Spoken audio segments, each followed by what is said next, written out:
Comme nous venons de le voir, la mise en pratique de l'énergie du corps est relativement simple à mettre en œuvre. Il est assez facile d'obtenir des résultats en accomplissant un minimum d'entraînement.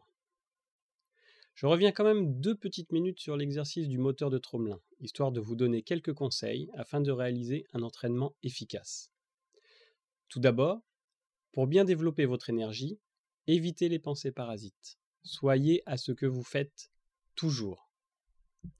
Ensuite, concentrez-vous sur votre respiration. Ressentez l'énergie remplir votre corps à chaque inspiration, puis ressortir par vos mains à chaque expiration avec un rythme régulier. Travaillez par étapes.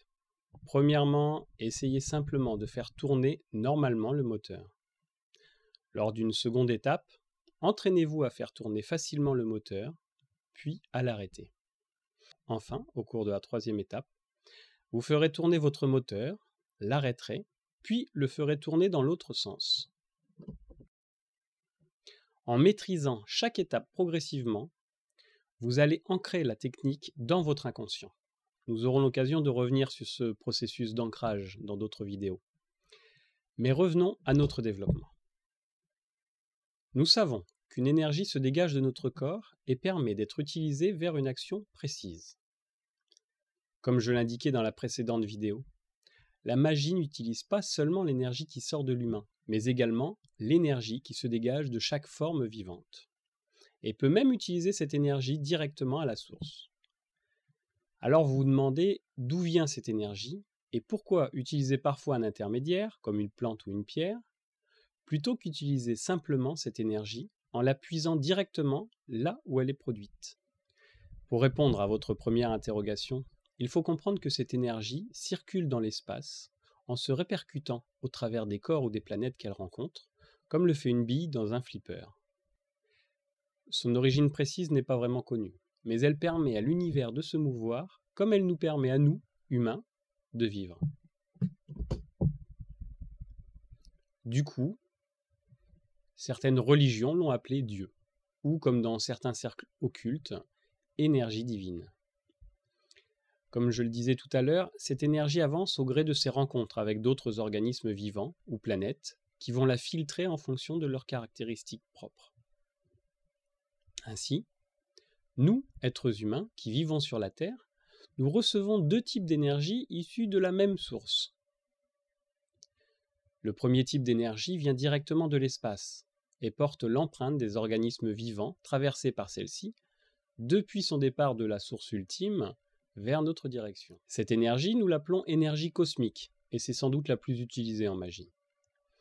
Paradoxalement, en fonction du moment où elle est captée par la Terre, elle peut être plus ou moins pure, plus ou moins marquée par ce qu'elle a traversé ou n'a pas traversé. Le second type d'énergie vient de la même source universelle, mais a déjà été captée par l'organisme vivant Terre et nous est donc retransmise, filtrée et adaptée à nos organismes. Nous nommons cette énergie l'énergie tellurique. Bizarrement, cette énergie est peu utilisée à notre époque. C'est sans doute dû au fait que la société actuelle nous a coupés de nos racines. Mais elle était pourtant la source principale des hauts lieux magiques, comme les temples de l'Antiquité, les cathédrales gothiques ou les monuments mégalithiques, en pierre tels que Stonehenge. C'est aussi cette énergie qui donnait, et donne encore parfois, leur pouvoir aux sources miraculeuses, aux arbres sacrés et aux roches tremblantes.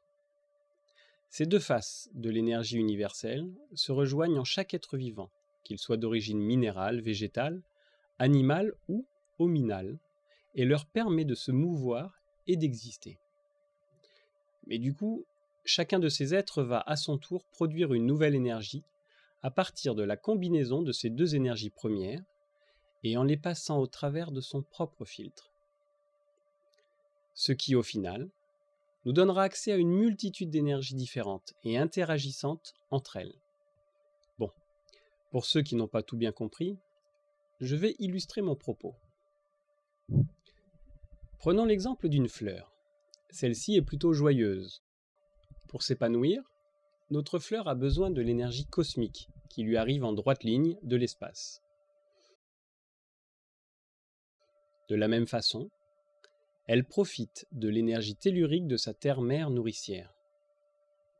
Ces 2 énergies s'entremêlent en elle pour finalement permettre à notre fleur d'émettre une nouvelle énergie, filtrée et colorée en fonction de sa nature intrinsèque. C'est cette même énergie que le magicien saura récupérer et utiliser. Et c'est la même chose pour tout ce qui nous entoure, que ce soit les planètes, les minéraux, les plantes, les arbres et même les humains. C'est ce que signifient de nombreux symboles de diverses traditions ésotériques, comme par exemple l'arbre de la Kabbale, qui nous permet de prendre conscience de la descente de l'énergie magique depuis sa source au fin fond de l'espace, jusqu'à nous, en passant par le filtre des planètes de notre système solaire. La connaissance de ces énergies se fait grâce à un enseignement magique que l'on appelle la loi d'analogie, et qui permet de trouver les liens énergétiques qui existent entre chaque chose, et ainsi comprendre la nature et donc l'utilisation possible de chaque énergie. Cet enseignement est le b.a.-ba de la connaissance magique. Ensuite, la science qui nous permet de savoir quelle énergie descend à quel moment, c'est la première des 3 sciences sacrées de l'Antiquité, l'astrologie. Celle-ci nous permet, en fonction des cycles planétaires qui se meuvent autour de nous, de savoir quel type d'énergie à quel moment descend sur Terre. Vous l'avez compris, pour utiliser en magie l'énergie cosmique, l'énergie du ciel, il est nécessaire de comprendre et de connaître l'astrologie. Mais vous le savez sans doute, l'astrologie d'aujourd'hui a bien des différences avec l'astrologie de l'Antiquité. Nous aurons l'occasion d'y revenir dans une autre vidéo. Grâce à cette connaissance, nous pouvons donc savoir ce que l'on va faire de l'énergie qui arrive. Mais pour manipuler et utiliser cette énergie, il nous faudra une science, la seconde science sacrée de l'Antiquité, la magie. Alors la magie, c'est quoi? C'est la technicité de l'énergie. Le magicien est celui qui sait quels matériaux, quels outils vont être utilisés pour manipuler cette énergie. Mieux, il doit même savoir comment fabriquer lui-même ces outils.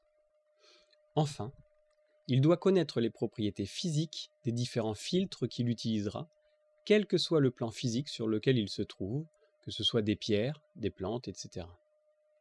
Au-delà du monde physique, le magicien au cours de son évolution va apprendre à ouvrir des portes entre notre monde de matière et des plans d'existence différents, dont on pourrait dire qu'ils sont sur des fréquences différentes. D'où l'utilisation du terme de vibration que l'on entend bien souvent lorsque l'on parle d'énergie magique. Car comme le son ou la couleur, l'énergie accède à des plans qu'il est impossible à la plupart des humains de percevoir. Mais comme pour le son ou la couleur, il existe des outils qui nous permettent de prendre connaissance de ces plans.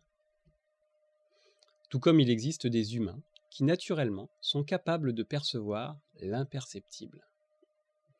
Ces plans d'existence sont en réalité des mondes, imbriqués les uns dans les autres, et peuplés d'habitants, comme notre propre monde. Certains de ces habitants nous ressemblent, d'autres pas. Certains peuvent interagir consciemment avec notre monde, d'autres nous ignorent totalement. Enfin, au-delà de la communication, il pourra agir sur les énergies de notre monde et de certains autres plans d'existence, et en modifier le cours selon ses besoins. Si la magie est autant empreinte de mystère et de surnaturel, c'est d'une part que ce sur quoi se base son enseignement ne s'apprend pas à l'école, et d'autre part, car ce sur quoi elle agit est absolument invisible du commun des mortels. Et comme je le disais tout à l'heure, il existait également une 3e science sacrée dans l'Antiquité, l'alchimie. L'alchimie, c'est le prolongement et la conclusion de l'utilisation des 2 sciences précédentes. Car l'alchimie enseigne la matérialisation de l'énergie dans le monde physique. En effet, le travail de l'alchimiste est de réaliser la transformation d'un élément, minéral, végétal, animal et même dans certaines voies, hominal, via l'utilisation de l'énergie magique. Ainsi, par son travail, l'alchimiste modifiera donc la fréquence énergétique ou la vibration de quelque chose en vue de le rendre accessible sur d'autres plans d'existence.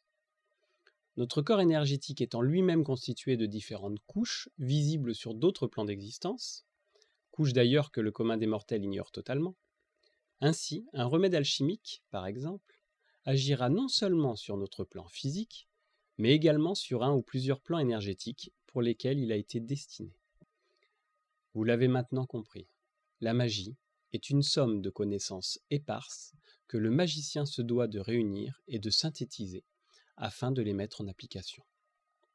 Il n'y a rien de diabolique ou de surnaturel là-dedans. Cela ne fait appel qu'à une connaissance millénaire, volontairement ignorée par notre société moderne, et qui permet d'accéder à des lois naturelles de notre univers et de ceux qui s'y superposent. Et certaines de ces lois sont utilisées par les nombreuses techniques énergétiques qui existent dans les médecines douces d'aujourd'hui, et également dans les différentes branches des arts divinatoires. Alors maintenant, j'espère que si demain vous entendez des gens diaboliser la magie ou répandre sur son compte de fausses informations, vous saurez défendre notre si bel art.